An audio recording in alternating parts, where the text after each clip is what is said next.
Hi guys, a very good evening to all the participants. This is the last session of the day. As a part of attendance, please do fill the form at the end. I think by the end of the last session, you have got the familiarization of related basics of the concepts like player movement with restrictions, food projectile, making food and animal prefabs, etc.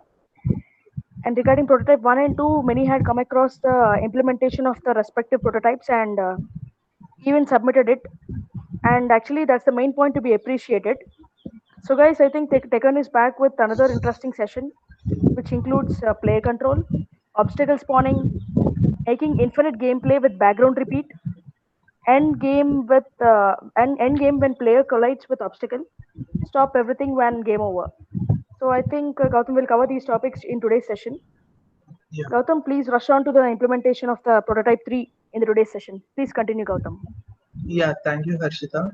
So, guys, this is the start for our new prototype called Run and Jump. Here, we'll be using these kind of assets, and let's just create the project. So, let me first select my location,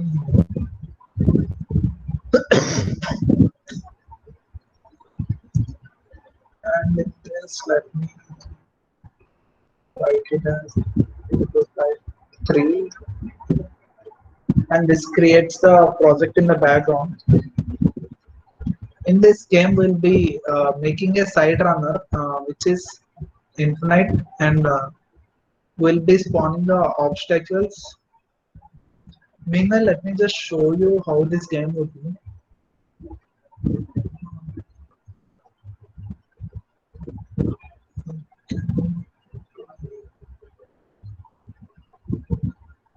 Sorry,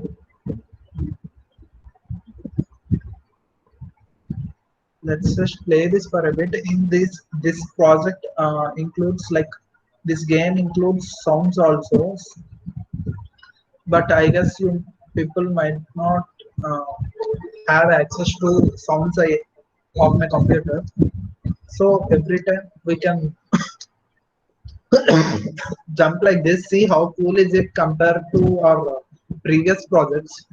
This game have animations, the infinite gameplay, obstacles are spawning at regular intervals. We can make that random also, and see the particle effects we have when the player is running. And whenever we want to, we did see the explosion there and see the even the dead animation. So this is uh, this looks a lot polished and a lot better than our previous insights. That is because of animation, the sounds, and the particle effects, which is the primary focus of our game, of this particular game. In today's session, we'll be focusing on the core parts of the game. We'll be implementing all the mechanics, the everything today itself. Whereas the second part, the in the second session, we'll be dealing with the animations, the extra parts, the animations, the particle effects, and the sound effects. So let me go to my assets page, click on Unity, open in Unity, and let me open that here in the asset store.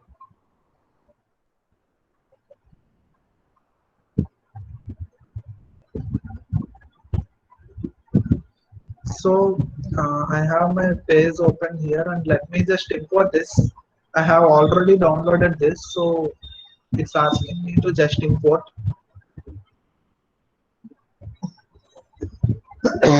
Whenever asked like this, just click install or upgrade, and see here we have list of all the elements we'll be getting new with a new tag. These are the new elements that we'll be getting. These are the old stuff we already have. Let's just click import.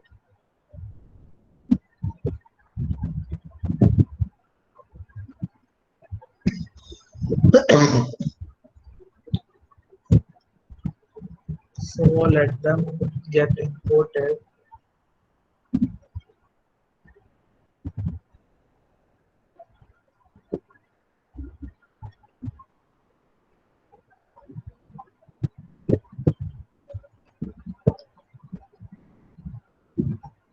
Yeah, it's done. I no longer need this asset store. Let me close that. Going to scenes. Let me open the prototype 3 scene, which is already present. So let me delete the samples into, and here it's reverse, right? Like we have it in reverse order. Let us go to our main camera. See, this is how we have our scene setup, and here we have something called as our background, right? Which is our complete background image. there is a, there is a component for it called sprite renderer. Sprite renderer is used to show images in our games. So when we click this little option here, we find all the things that we can use as our sprite, like to show that we have two more different backgrounds here. Use the one which you feel is good for you. I'm happy with this particular background here, which is a town. I'm leaving that like that. Now we have our basic background setup. Let's go to, let's just start with getting our player into the scene. So get into course library, and in characters, we have two kinds of characters here. One are farm characters and other is town. So let's just check. So here we click on one thing, we'll be able to see the particular model here. So search different things, and sometimes this may be like this. When it is like this, you can drag upwards to see the model preview. So let me go to the town model and let me see what I like. I don't know this. Yes, I'm happy with this. I like this character, so let me drag drop this in the hierarchy, and here let me rename that as player so that it makes more sense. Uh, just in the game, we need our player to have some physics. Like in this game, we'll be implementing jump using our Unity physics instead of just translating that. With the knowledge we have till now, we can like with the translate method, we can implement jump in such a way that uh, whenever some key is pressed, say some space key, we can just translate our player up a bit and get the player back again to onto the ground. So instead of doing it that way, which is not a perfect way, let's just use our physics engine. What if we have an option to add some force onto our game object, and the falling back is taken care by Unity because of the gravity we have. So to do that, let's add few components to our player. They are rigid body, and the other thing is box collider. So see that our player is towards the background. So to turn the player a bit, let's change the player's rotation to 90 degrees. And now let's just focus on the player and see that here we have our collider that is attached to our player. uh, very it's very small, right? So let's just uh, tweak these values a bit so that we can have collider in a better way. So that I got that into center, and I'm changing my y size to 3. It covered the whole human. Let me increase my z a bit by, I'll make it 2. I guess that is fine for now.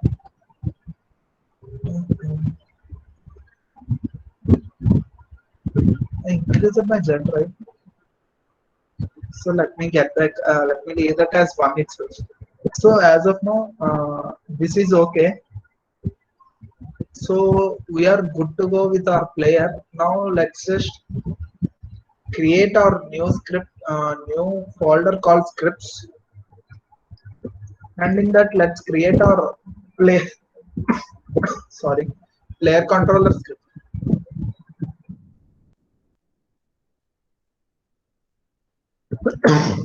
Let's attach our player controller script to our player game object here as a component. Now whatever behavior like the jumping behavior or whatever it is, the one which we want to give to our player, we can uh, implement that in our player controller script. So let's go edit our player controller script now.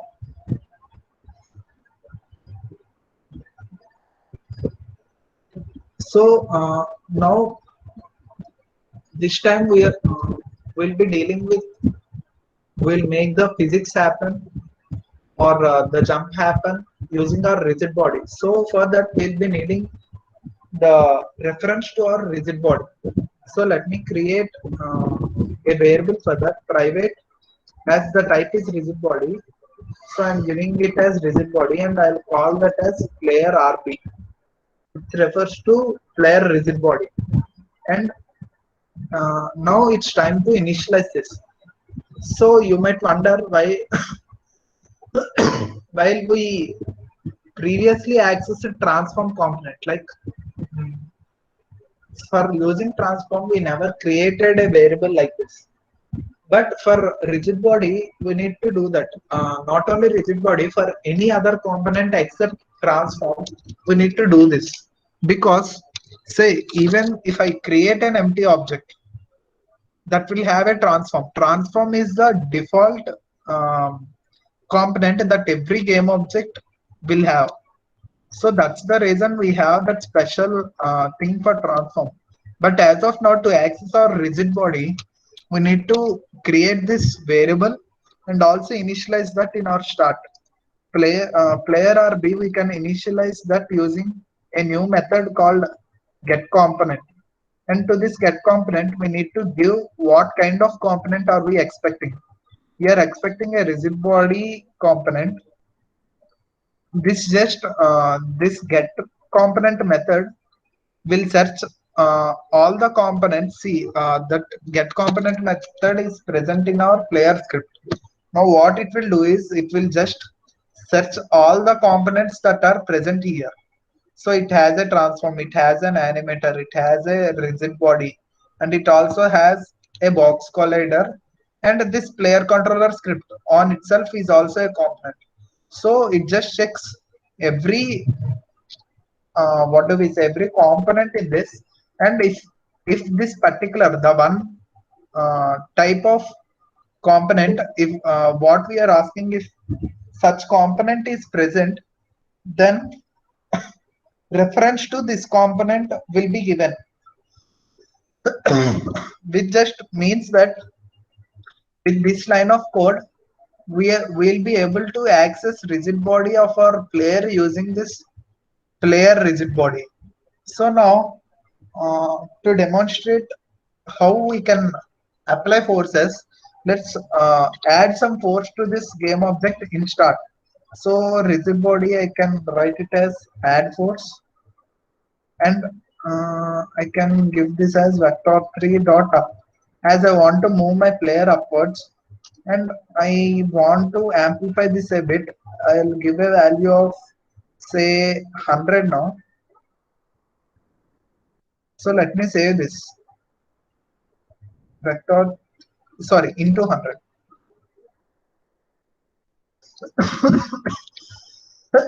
So vector3 dot up is a unit vector along the positive z axis, and here by multiplying this 100 I am changing the magnitude of that vector to be 100. So let me save this, get back to Unity and try to run that and see what happens. Let me just, okay. So see, the player has jumped with very small amplitude. Let me make this 500 and test.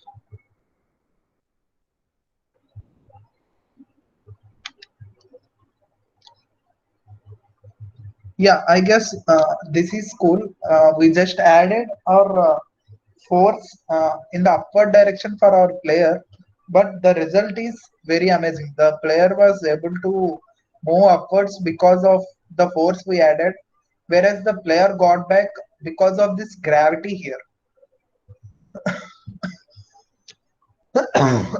So our Unity physics engine is will be taking care of all these things, all these physics interactions where the Unity will take consideration of mass of our player and everything, every physics element, and give us the perfect results.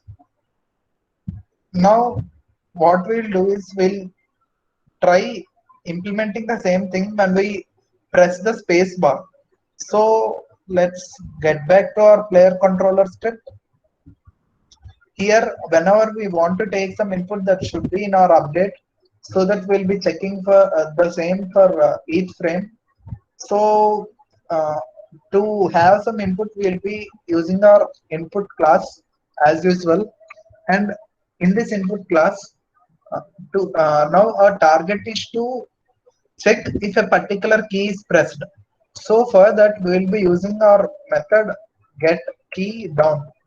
So here, this get key down, in this get key down, we'll be giving a key code and we'll be giving the key code for space. So with this particular condition, input dot get key down of key code dot space just tells us if the particular space key is pressed or not. So using this condition, I can add this force here. I'll cut this, and what I'll do is I'll paste this here. One additional thing I'll do is I'll just decrease this a bit, and I'm decreasing that because I'm going to implement a force mode called impulse. And there are different force modes, but impulse just means that the force is instant. So force mode dot impulse acts the specified force on the game object, on the rigid body technically, uh, with in the form of impulse, like it's the impulsive force. So let's just test this. So whenever we press space, our player character has to jump. See, this is cool, but the issue is that we have two issues here. One thing is the gravity is not that strong. Like the gravity, we need to implement some way that the player returns back in a bit faster manner. The second thing is we can make any number of jumps we wanted. Sorry, the player can see if I press the space continuously, the player will continuously be moving up to certain value, and then from there the player get backs to the original place because of the gravity the player have. So this is the thing. We have these two issues, and now let's try to solve them. The first thing is with gravity. Now let's do a quick thing to deal with our gravity here. So for that, before that, let me get rid of this hard-coded value. We don't want to have hard-coded values in our code. So let me create a variable here. The variable can be like this as public float. This is the jump force, right? So let me just name it as jump force and initialize that to the value there. And let me create another variable called gravity modifier. We want to modify our gravity somehow, and this gravity modifier will help us in that. So for that, to access gravity, we need to access our Unity physics class. See, in this physics class, uh, we have the property called gravity, and we must edit this so that to do that, we'll be multiplying and assigning the value of gravity modifier for this. Just what this means, this symbol here into equal to just means like if we have a variable a, and when we say a into equal to 5, that just means that we want to multiply a with 5 and assign that back to a. So instead of writing the same physics dot gravity two times, we are just uh, using the shorthand form of multiplying and pressing multiply equal to. So this a equal to a into 5 can be written in shorthand like this. It's the similar case with this. So I can give certain values for my access modifier in my inspector and check how the behavior changes now. So initially, uh, I have to find my variables here. What happened? I think I didn't save that. Let me save this. Get back to Unity. Why is my player controller script? Did I give them private? No, I have them as public. So what happened?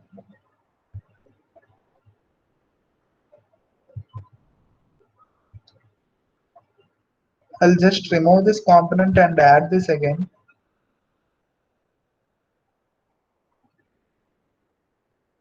Gravity modifier. I have this here. Let me just drag drop and public. Why are these values not available here?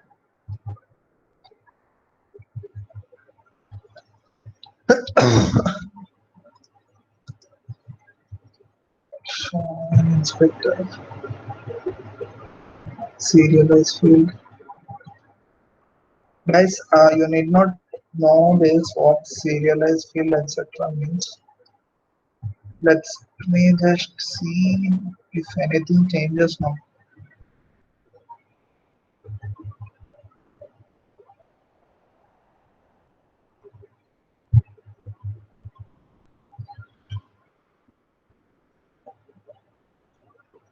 Just get me a minute, guys. I don't know why this is happening.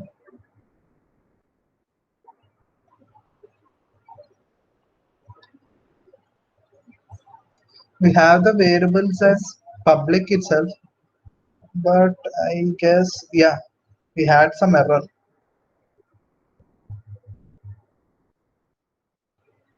Okay, public dot add force vector 3 dot up into 10 comma.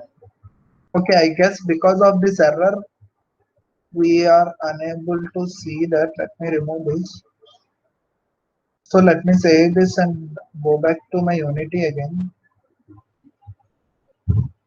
I guess, yeah, my error is gone now. Let me check if I'm able to see them now.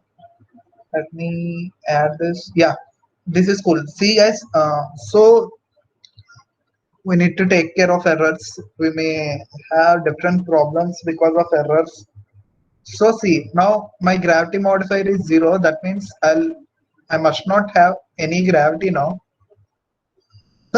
So if I press space, see my player just moves up into the space like that, and see the y value which is upwards. It's just increasing as now we don't have any gravity. But now let me make my gravity modifier as 1. This must make sure that it's the same the same gravity as earlier. Let me just zoom out a bit and see now.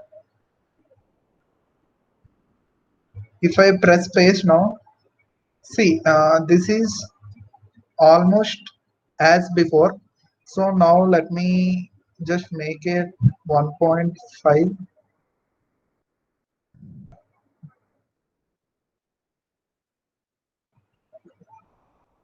Yeah, I guess this is cool now. But we had another issue left with us: the multiple times pressing the, like, we are able to press this something multiple times. Obviously, we had our player back just because that we have, like, just because we have gravity enabled. It's not the case, right? Uh, we need to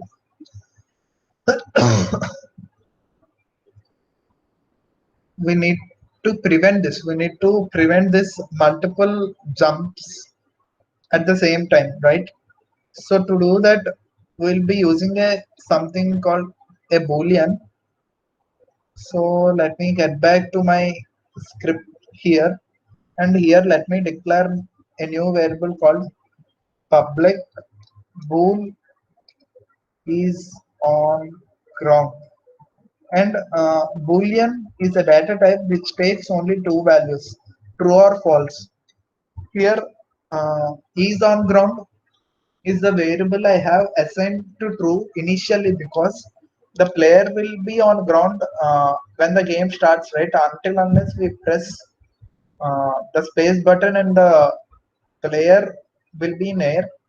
Until that situation, our player will be on ground itself.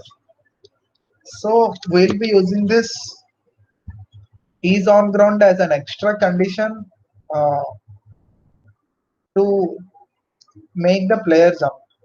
Is on ground. See here, we have this check if our space key is pressed or not. That itself is not enough. We need to also check if is on ground is true or false. So based on that value, will be based on these two values. If both of them are true, then itself will be able to uh, jump. So here, whenever we jump, we'll no longer have this uh, player on ground, right? So whenever we make jump, we need to set our is on ground to false. Sorry.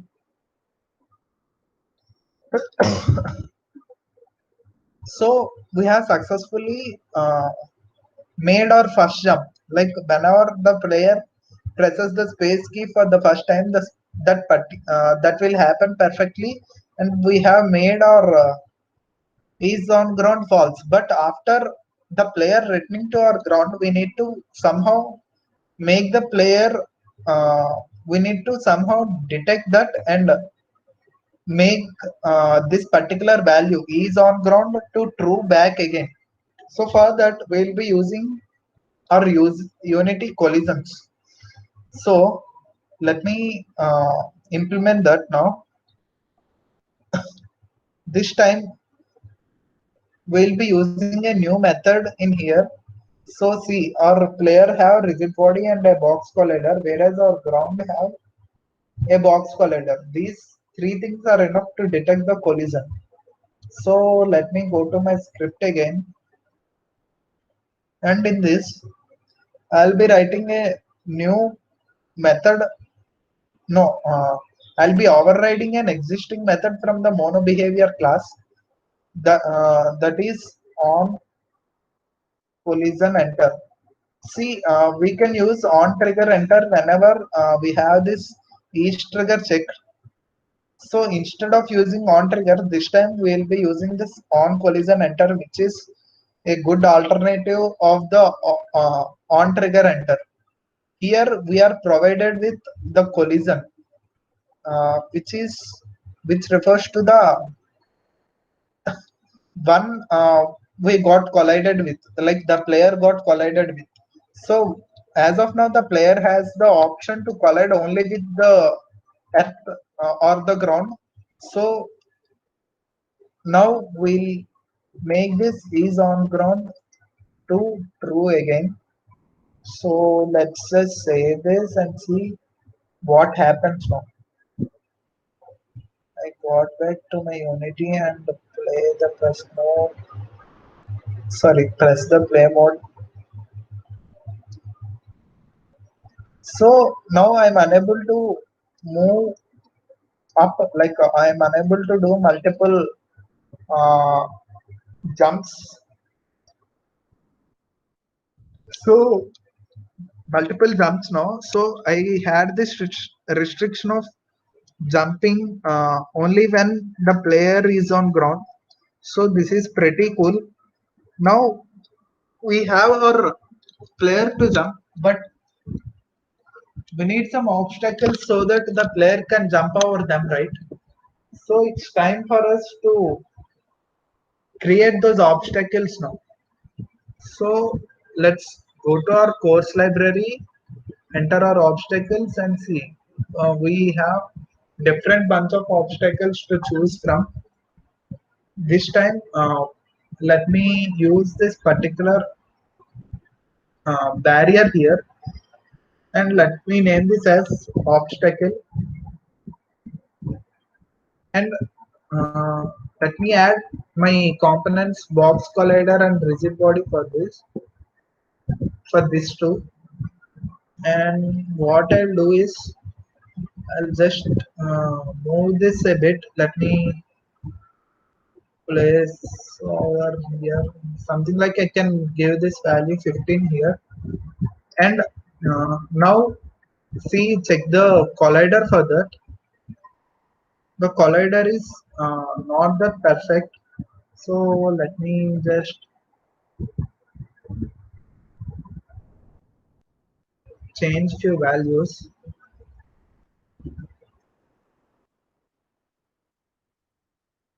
And check back in details. I guess this will be fine.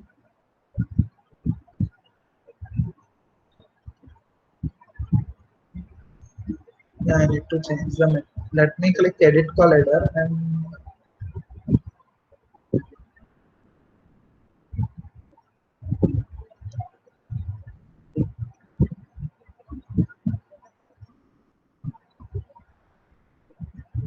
sorry.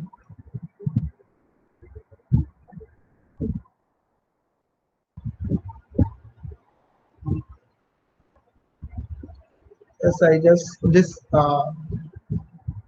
collider is fine. So let me save this. And now let me create a new folder called prefabs and make a prefab of this box collider. Sorry, of this obstacle. So prefabs, and in this prefabs, let me drag drop this. I'll be creating an original prefab, and now let me go to my scripts and add uh, a new script. Create a new script called move left,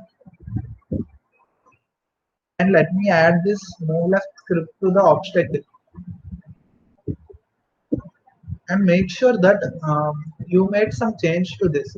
So to apply to the prefab also, we need to click the override thing here, and we have to apply all the things which we have overridden. So we applied those changes, and now when we go back to our prefabs here, we'll be able to see the move left script for this also. So to give the behavior to move left, let's go to the script now and declare the speed variable. I can make this as private so that I can fix a value now itself. Private float, and that can be 30. And let the variable name be speed, and the value can be 30. So this is the value we have. Now we can update that. Like uh, in the update, we'll be translating this. So transform the translate and just see which direction are we interested in. we want this uh, particular, what do we say? We want this obstacle to move in the negative direction in this manner. So to specify that, we'll be using the vector 3 which points towards the negative x direction, and that will be vector 3, sorry, vector 3 dot left, and let me multiply this with my speed variable, and to make this happen based on time instead of the frame rate, I can use this particular thing called time dot delta time. And sorry, I made a mistake here with the translate spelling. And yeah, we now we have saved this. Uh,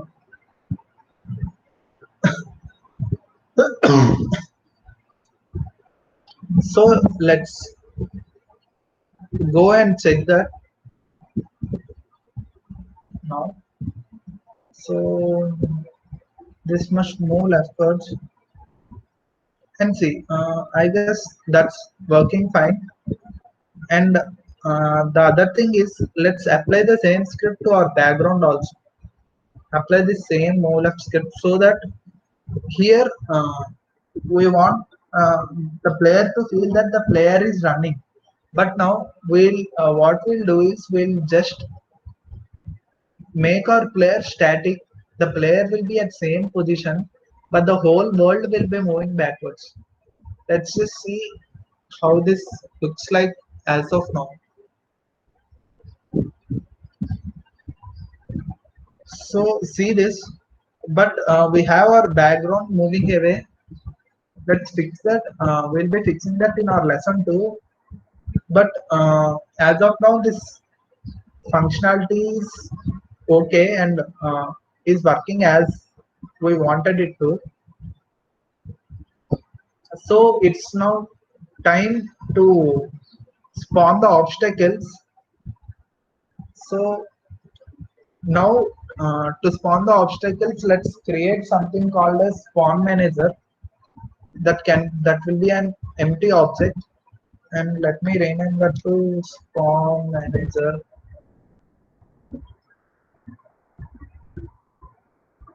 Here in the scripts, let's create a new script called spawn manager script which does the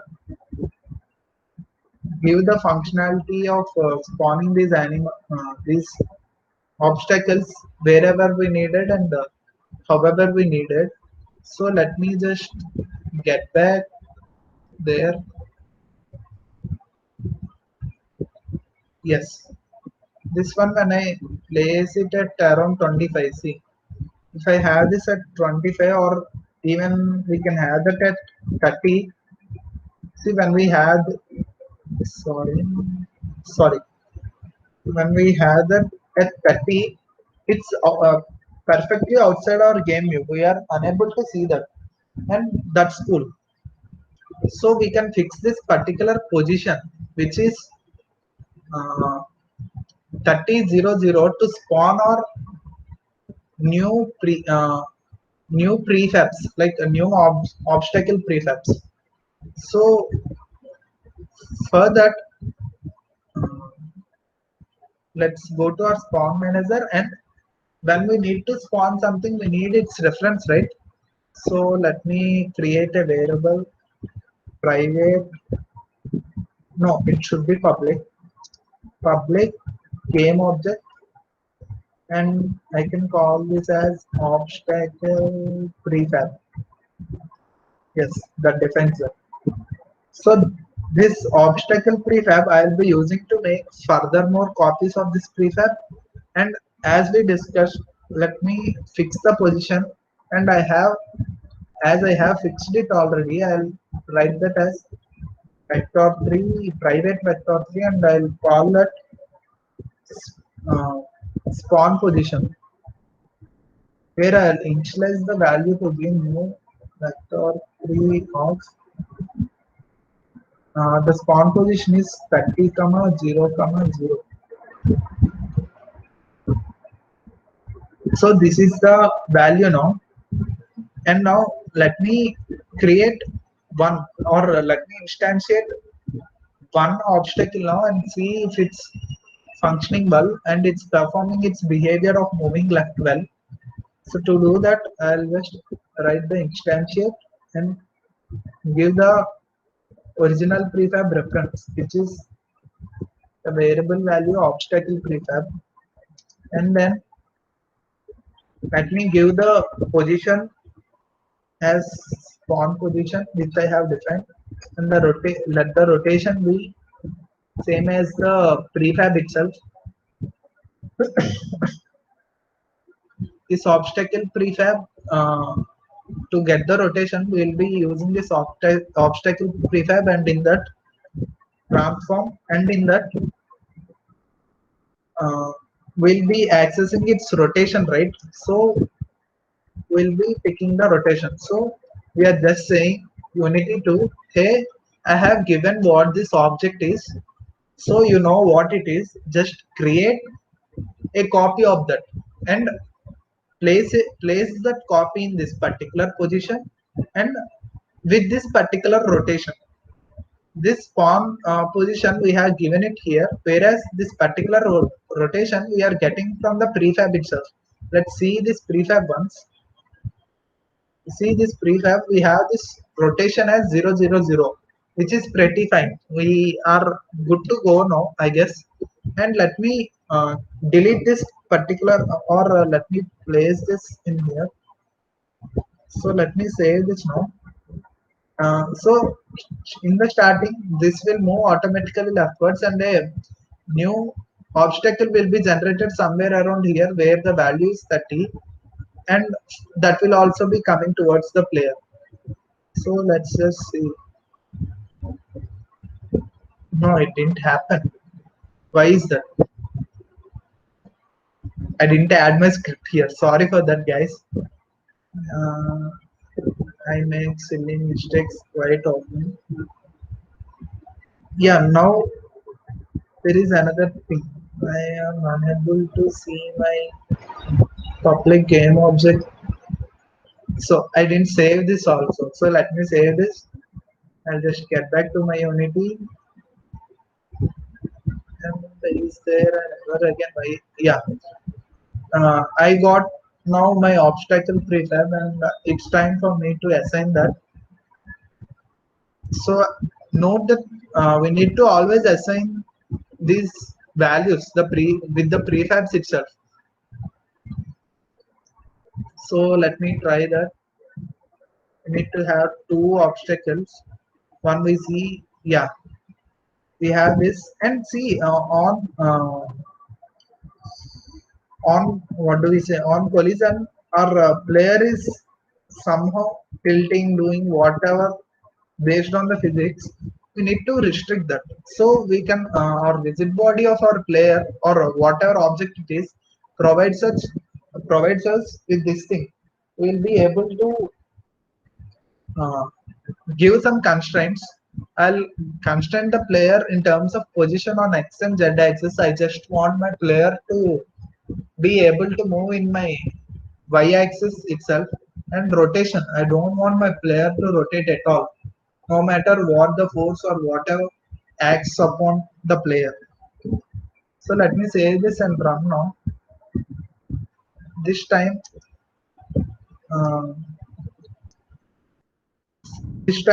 uh, let me follow it so that you people will be knowing what happened. See now, as I have restricted my player, now the player, even the collision happened, even different forces uh, got on the player. The player was unable to rotate or move in any other directions except the y. Like the player's y position only can be changed. Apart of that, any property that the player have, like the position of x and z, or the complete rotation of x y z, cannot be changed no matter what. So now we have spawned a particular obstacle. Let me delete this. So let me test that again, as I'm already spawning that. I have deleted the one that's present in our game view. So that's okay. Now let me make this time based. Let me repeat the spawn. Let me repeat this obstacle spawning. uh, Let me make this automatic so that it will be done for a particular time frame, like based on the time. So to do that, let me create a new method for this. I'll just have this part as my what do we say, as a complete function now. So let me just write the function as void spawn obstacle,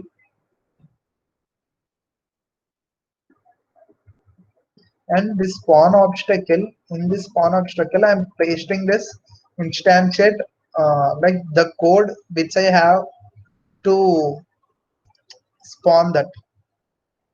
So and now I'll be calling this spawn obstacle method every time using the invoke repeating. So using this invoke repeating,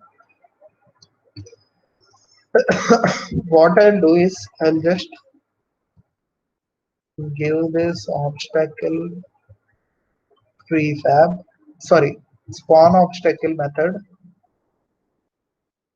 So giving this name, I'll be able to call my spawn obstacle. We need to make sure that even the case matches. And here I need to give two float values. One is time, which is the start time, and the other is the repeat rate. So let me initialize, create those variables here, and let me make them private. So private float start delay.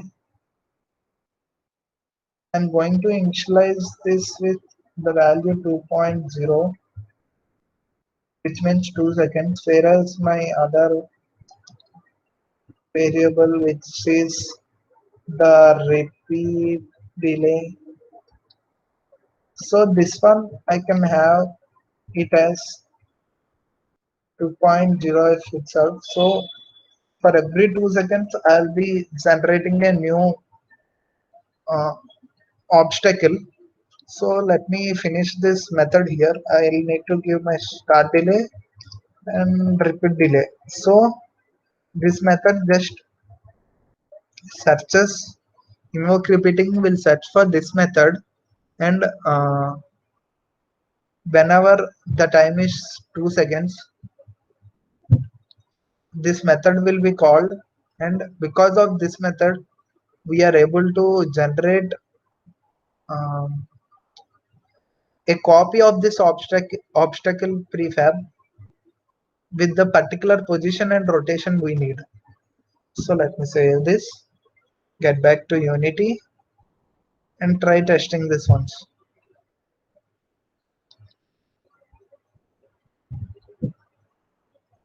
One, yeah, see now, the background completely went off, but see our obstacles are getting created for that particular time interval of 2, which is so cool. Now with this, now let me play this once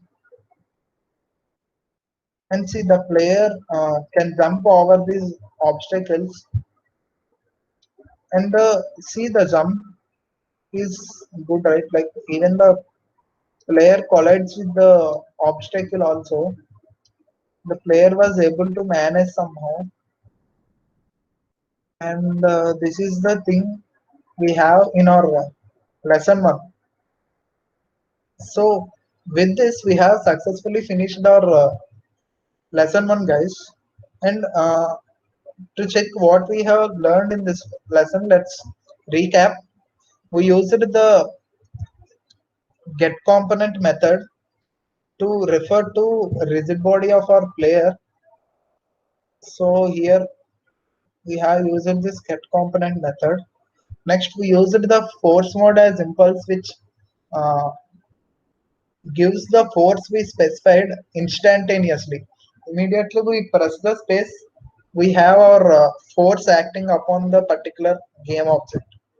So next, we played a bit with physics.gravity. We made it into the way we wanted. And next, we have seen rigid body constraints and rigid body variables. Next, we have seen what Boolean is, and we also used that to prevent multiple jump. Next, we have used our multiplication as an operator, which just multiplies a value to the variable value and assign to the same variable itself. Next, we have seen end operator where which is the double ampersand. Here by this we'll be checking like the if condition will be satisfied only when both the conditions satisfied. So that's the thing with uh, end operator. And we have used a new method called on collision enter, which can be which can make her sorry which can make the player the collision detection process. Like, see, we need to know if the player got collided with this uh, ground or not, and based on that we are setting the is on ground true. So for this we are using this on collision enter method. So this is the thing with our first lesson. Now let's go to our first lesson 2, where we'll be making our complete what do we say complete game mechanics implementation now. So the other things we have in our game are like repeating the background completely every time, and on collision we need to stop the game. So in this second lesson itself we'll be finishing almost the game part, whereas in the next lessons, the lesson 3 and lesson 4, will focus more on the animation. No, we'll focus only on animation and the other stuff like particle effects and sound effects. So let's just get started. Here in this lesson 2, our first target is to our first target is to move the background perfectly such that this game seems like an infinite gameplay, and we need to make sure that the background movement is done perfectly. So let's get started now. Now, see, let's first see how to do that. We have selected this background, right? And if we notice perfectly, we can see that it's the same image having repeated twice. So, so we can use this somehow. Like, see, now see in the game view, my player is somewhere here, and my background is at 45 now. Now, if I move that a bit like this, yeah, see, now when my position of x is at minus 11.3, also the player, what do we say, the position, player position with this background is same. See, just keep this in mind. It's looking the same. And next, this one. Compare those both and see what changes if you have found anything. I guess there will be no changes. Uh, because we have two images, so we need to implement this thing itself. So we need to, it will be moving, right? Whenever that gets to half of this place, we need to get back to that original position. And for that, to implement that, let's create a new script called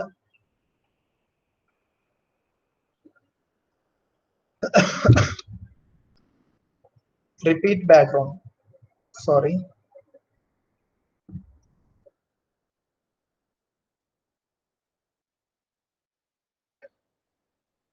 So in this repeat background, I'll be adding that to my script.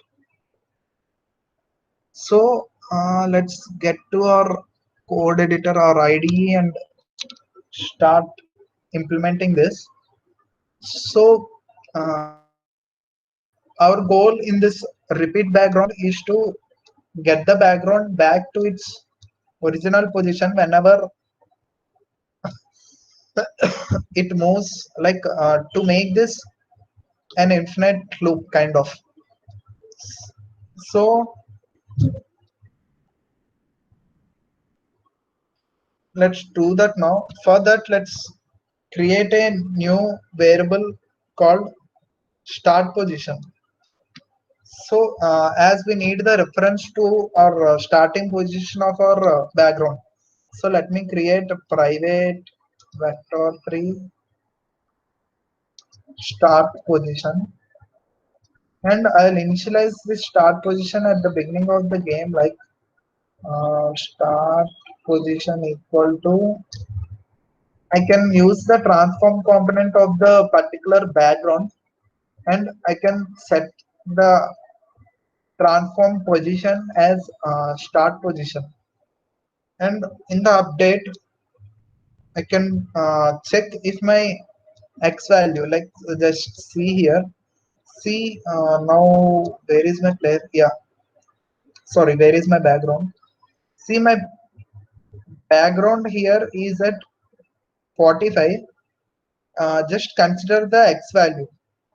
And now when I get back, like it's the same thing we have, like this time. Now also there is no change here. So whenever I uh, what to say, whenever I have this like this, I need to reset this back in a split second. I need to make this like this so that it's the same again. So this is the functionality we need now. So we need to get the start position x and check if the current x is less than certain value. So let's go back here and we need to check that in our update. And in this, if we write if transform dot position dot x, which gives the current position of our, sorry, transform dot position dot x, if it is less than the start position x minus a certain value, let's say it as 50 as of now, what we'll do is we'll get this back to our normal position. Transform dot position dot x, sorry, transform dot position equal to the start position. I can assign my whole position like this. So let's go there and test if it's working fine. We have our obstacles generated infinitely because of our spawn manager, but it's not the case with our background, right? So this background repeat is for that. But see here, we it's so jerky, like it's not smooth. So we need to make something such that the player will not feel as if the background is the one that's moving uh, backwards. So for that, we'll be using the box collider and fix this issue. Let's add a box collider to this. And see here, this box collider gave a green outline for this background, and we can check that there is something called size in here. This size, all we interested is uh, the size we have for our x. So this is the total size of our picture here, and whenever the background moves more than or half of the value, we'll just reset that. I guess that makes sense, and if not, just wait till I implement this. So for to get that, let's create a new private variable called private float. I'll call this private float, and I'll call this repeat width. So this repeat width, I'll be assigning here by accessing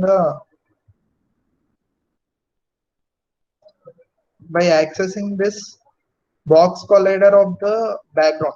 So to do that, we'll be again using this get component method, and here we'll be giving the box collider, which is the type of the object,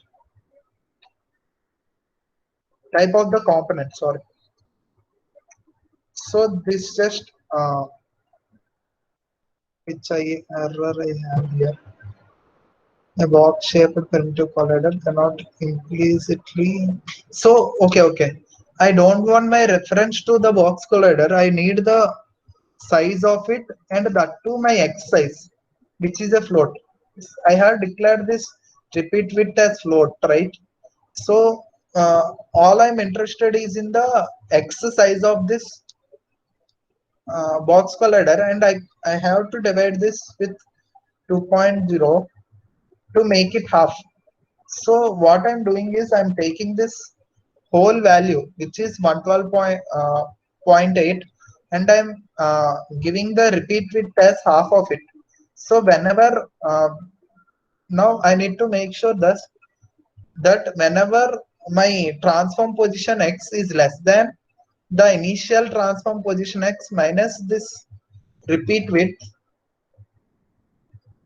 um, I need to reset that back. So let me save I save that, and let me try now if my repeat is good to go. So see in the game view, we don't find any kind of jerk or whatever it is. It's pretty smooth and it's working so well. And if we play well, this becomes a perfect infinite game. Now this as of now we have our infinite gameplay ready with our obstacle spawning at definite time intervals, and our background to be moving and resetting itself whenever needed. And now this is time for us to end the game. So this is time for us to know where we have to end our game. So for that, we need to know to which we need to end our game whenever our player hits the obstacle. So for that, to know to which uh, game object is our player colliding with, we need to deal with something called tags. So we have our ground here, and here in tag it's untag.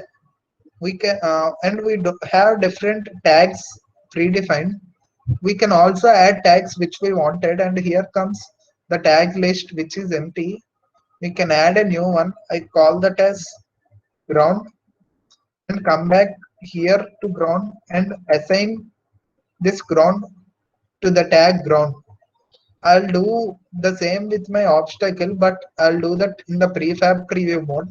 So when I double click this, I'm in my prefab preview mode, and whenever I'm in prefab preview mode, this Autosave will be checked automatically. So let me add this tag here. We only have our ground tag here. Now let me create obstacle. Okay. Here let me add this obstacle. So let's save this and get back. We have this obstacle ready. Now what difference will we have? So now instead of having this on collision method in the player controller, see here we have on collision enter that deals that gets called every time an collision occurs, and this will happen every time the collision happens with any game object, not just ground.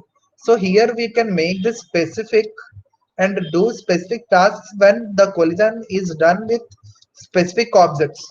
So let's first create another boolean variable called public bool game over, and I will set it to false game over.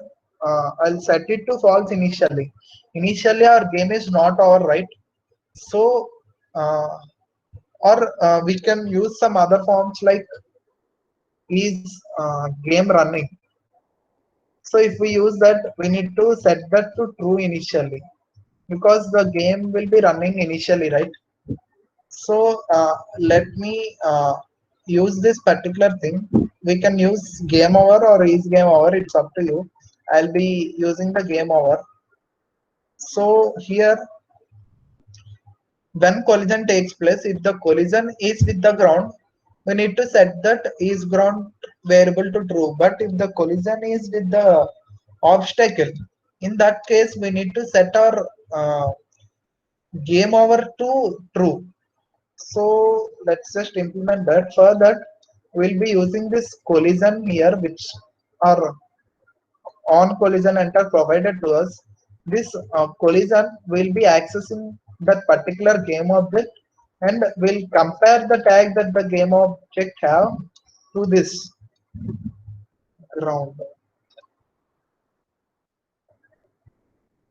So we are accessing the game object, and that game object will be having some tag, right? I'm comparing the tag with this ground variable here. Sorry, the string here. And if this condition got satisfied, what I'll do, I'll just turn is on ground to true. In the else if case, if the collision is with the obstacle, I need to say that the game is over. So let me set my game over. Sorry, game over to true, and I need let me just pass a message debug dot log of game over. See, with this, uh, we got the ability to check if the game is over. Let's just see that this time I will not be playing. I'll just let the what do we say? I'll just let the obstacles run through me. See, as of now, I have passed through two obstacles, and let's just open our console. See, in console, we need to click Control plus Shift plus C to enter the console. And see, as I have gone through two different obstacles, I got two particular messages here, which are the game over. So now I'm just displaying a message, but I'm not doing any particular thing based on my game is over or not. So let we need to make few changes, right? Whenever the game is over, the background must stop. So do the obstacles. The obstacles must also stop when the game is over. On the other side, uh, if we implement these two, then only it really feels like the game is over. So for this, we need to do something new now. See, the movement of the obstacle and the background is dependent on this script here, which is called move left. Whereas the game over is present here. Like we have this game over here, but we we have to know this the value of this particular game over, and based on this value we need to stop that. So we need to perform some communication between these two scripts, right? So first, now now let's implement the thing where when the game is over we will be stopping the movement, say it background or the obstacle, whatever it is, will just stop its movement whenever the game is over. So to do that, we need reference to this particular game over property, or we can say that as game over variable. So to access this, we need reference to this particular class player controller. So on the other side, we are just creating a copy of this player controller, which means a object. Our player controller is a class, right? Now we will be creating an object to that. See this clearly. I'll be creating a private. Here, instead of writing anything, I know, we need to create an object to our player controller, and that type is also player controller. So we want a player controller here, and the name of the variable will be player controller script. So here we have this player controller script, and we need to refer that.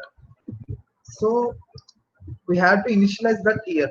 So let me just go to Unity and see this player controller script is present in the player game object. So to access that, and did I give that as public? So I have this as public. Okay. To access this particular thing, I need to refer this player controller. So to refer this player controller, I need to refer this particular player game object. So to do that, we'll be using a new method called gameObject.find. We need to first find a particular game object. See what this does. This finds a game object by name and returns it. So if we carefully see, the name of this particular game object is player, and now we are able to refer that, but now we need to refer a component in it. So we'll be using get component method to access that particular component. So we need the component player controller from this. So player controller from this. So what I'm doing is I'm accessing the player game object, and in that player game object I'm accessing this particular component player controller.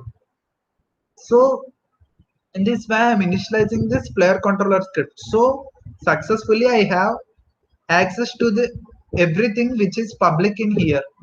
So now let me try to access this particular game over variable. So I need to do this only when my game over variable is false. So to do that, let me just write if I have access to this player controller script, and in that I need to access this game over, and I need to check that if this particular thing is false. To check this, we will be using this equality operator. Here, this equality operator checks if the value of this variable and the one value we have provided, are they both true? sorry, are they both equal? And it will return true whenever they are equal. Let me just cut this and then paste it over here and save this. So now what we are doing, we are stopping this whenever the collision takes place. So let me just save this and check that. I'll just leave that to collision, for the collision to take place. See, the collision took place and immediately the background got stopped. But we have an issue here. See, see here, we are having different more than one, like we are spawning our obstacles, right? That didn't stop. So it's time for us to do that. So let me just go back to my spawn manager and see. Here we need to stop this spawn manager, like we need to stop the spawning when our what do we say, our game is over. So we need to do the same communication between the spawn manager and the player controller. So here also we'll be dealing with the same things. We'll be creating a new game of new object for our player controller, and let me name this as player controller script.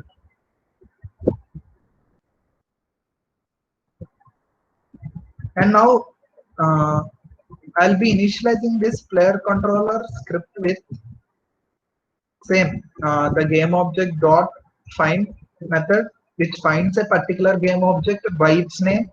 So I'll be giving this player here, and now this player, from this player I'm accessing a particular component called using the get component, and the component I need is the script itself, which is named as the player controller, or which have the class player controller for this. So I'm doing the same thing as did earlier, accessing the player and accessing a particular component, which is the script itself. So I finally have reference for my player script now. Let me do the same thing again. In the spawn obstacle method, I'll be spawning this obstacle only when the game over variable value is false. To do that, I'll be accessing my player controller script, and in that script I have my public variable, which is game over. And as this is a bool, I'll be checking that if it is false. So player controller, in the player controller script game over, I'm checking if this value is false by using this equality operator. So this condition will be true whenever our game over thing is false. So let me just cut this, and in here let me just paste that. So I'm stopping my what do we say, I'm stopping my spawn also. Not stopping, I'm just doing my spawn only when the game over value is false. So let me just save this, and now let's try. I'll just leave the game as it is to check the things. Yeah, now my game has stopped. See, now we don't have any new obstacles spawning over this area. So we have successfully did this also. Now we have another issue. The final thing to finish our game implementation, like to finish our today's agenda. Now to see what's happening, let's play them again. So now let's play now. See, different obstacles are spawning and we are playing well. That's fine. But see, let me pause this. See, whatever obstacles are there here, they are present here and they are not getting deleted, right? they are no longer present here in our what do we see in our game view, but they're still present, uh, which is which increases what do we say our game size, or what do we say, which increases the stress on our machine. Like having more number of game objects requires that much space in our memory or something like that. So we need to delete the game objects which are out of bounds. So to do that, we need not create a new script. We can do that in our move left script. Here uh, we can write a check here saying that whenever the transform dot position dot x is less than a particular value, so I'll just see what value is good for me. So if I have my one of my obstacle in the game, and say if I have that at my -10, see when my obstacle is at my -10, it's no longer visible in my game view. So I can happily use that value -10 of x of a particular game object to be as a deciding condition for me to delete that. So let me just save this, and here I can give this as, I will create a new variable private float lower bound, and I will assign this value to be -10, which is my lower bound. So if my value of x is less than this particular lower bound, I can delete this game object, right?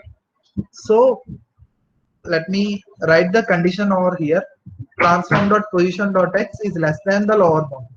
So what I'll do if this condition satisfies, I'll just simply destroy this game object. So I have done that successfully, and let me save that and get back to Unity and test that for now. So let me enter the play mode and see. See, I have another issue here. My background is also got deleted. That is just because that our background is also having this particular move left script attached to it. So this time we want to just deal with our obstacles, not with our background. So to add an extra, we need to add this extra condition of checking that if this particular game object is obstacle or not. So uh, let me explain when I have finished writing this. So we need to compare the tag, and the tag name is obstacle. So now let's just see what's happening here. So initially we told if this transform dot position of x is less than lower bound, delete that. But we got the issue that our background is also deleting. Because of that, we added an extra condition that I am asking, did that particular game object move beyond the lower bound? Okay, it's done. So it has moved beyond the lower bound. Now I need to check another condition before deleting that. This particular condition is this game object having the tag called obstacle? We don't want to delete our background. That's why we gave here our obstacle. So here, if both these conditions satisfies, because of our end operator here, this will be implemented. So let's just test for the final time. So let's just test this. See, our background is running smoothly as earlier, but our scene scene view, we can see our obstacles are getting deleted once they go beyond the left bound, or the boundary which we have kept. So this is the thing. I guess with this we have finished our agenda today, and this game is also finished. We implemented the core mechanics, but now whatever we do beyond this will be an enhancement to the game to make it more better, to turn this into the one which you have seen earlier in the class.